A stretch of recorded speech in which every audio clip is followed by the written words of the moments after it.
Hello viewers, இன்றைக்கி நம்ம பார்க்க போகிற ரெசிபி என்னென்னா ரிப்பன் பக்கோடா செய்வது எப்படின்னு.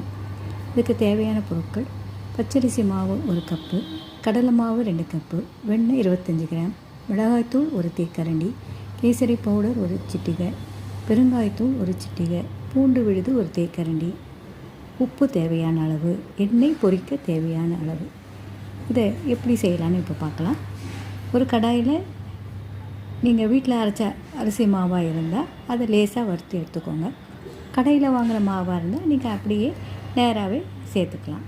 ஒரு பாத்திரத்தில் அரிசி மாவு, கடலை மாவு, வெண்ணெய், மிளகாய்த்தூள், கேசரி பவுடர், பூண்டு விழுது, உப்புத்தூள், பெருங்காயத்தூள் எல்லாத்தையும் போட்டு நல்லா முதல்ல கலந்துக்கங்க.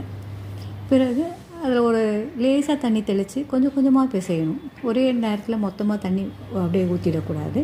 கொஞ்சம் கொஞ்சமாக தேவையான அளவு தண்ணி லேசாக தெளித்து நல்ல பூரி மாவு பதத்துக்கு அந்த நல்லா பிசைஞ்சு வச்சுக்கோங்க.